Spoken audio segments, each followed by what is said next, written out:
अस्सलाम वालेकुम। जी वालेकुम सलाम। किनका मैं सफिया खातून बात कर रही हूँ।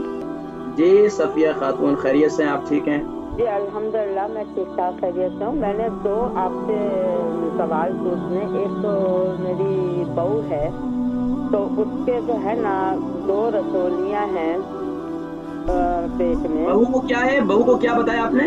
2 रसोलियाँ उसके पेट में, वो जो होते हैं ना रसोलियाँ? अंडे वाली जो होती है ना, उसके अंदर रसोलियाँ हैं।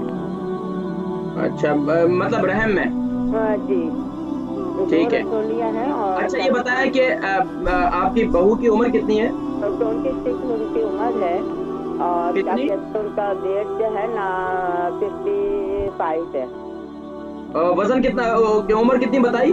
26 जी और 26। 26। अच्छा अच्छा। अच्छा, रसोलियों की कितनी बड़ी होगी रसोली? रसोलियाँ काफी बड़ी हो गई हैं। वो ऑपरेशन उसका होना था लेकिन ये अभी कोरोना की वजह से फिर हॉस्पिटल वालों ने घर भेज दिया। अच्छा, शादीशुदा है? शादीशुदा है?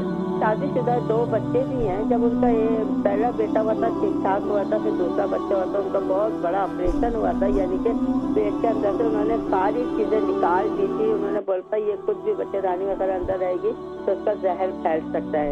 इंशाल्लाह परेशान ना हो, इंशाल्लाह ठीक हो जाएंगी इंशाल्लाह।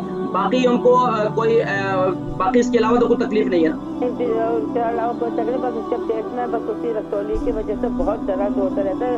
हकीम साहब मैंने इतना आपका फोन नंबर मांगा कि मैं प्राइवेटली मैं खुल के मैं आपसे बात कर सकूँ। ठीक है, बहुत शुक्रिया कॉल करने का। सफिया खातून, इनकी उम्र जो है, इनकी बेटी है बल्कि इनकी बहू है, और उनकी उम्र 26 है और 55 उनका वजन है।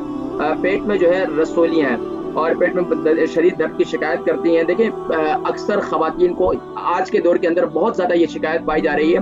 खवातीन को रहम के अंदर, बच्चादानी के अंदर यानी कि रसोलियों की शिकायत हो जाती है, और ख़ास तौर पर ये तकलीफ फिर इस कदर होती है कि माँ बाप के लिए बड़ी परेशानी होती है। अगर औलाद का आगे ना होना, फिर ये बड़ी परेशानी होती है, तो बड़ी परेशानी बन जाती है। तो उसमें टेंशन लेने की ज़रूरत नहीं है। अल्लाह तबारक व तआला इंशाअल्लाह, अल्लाह ने मर्ज़ दिया है तो उसने इसका इसका इसकी शिफा भी इसका नुज़ूल किया।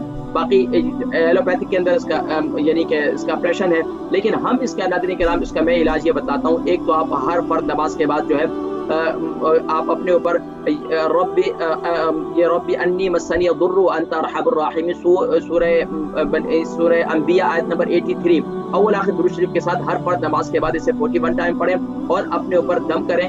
इंशाल्लाह पानी पर दम करके पिए। एक तो ये अमल करें। दूसरा काम आप ये करें कि आप मेथी दाना रात को सोते वक्त इसे जो है हल्दी वाले पानी के साथ इसका इस्तेमाल करें। मेथी दाना ग्राइंड कर लें, 1 चम्मच ग्राइंड किया हुआ मेथी दाना, एक गिलास जो है, ये 1 कप जो है पानी का हल्दी वाला वो बना लें। उसका बनाने का तरीका ये है कि हल्दी को आप फ्रेश हल्दी ले लें, उसको उबाल लें, वो 1 कप पानी ले लें, या फिर आप हल्दी पाउडर ले लें उसके साथ। बेहतर ये है कि फ्रेश हल्दी का पानी बनाएं।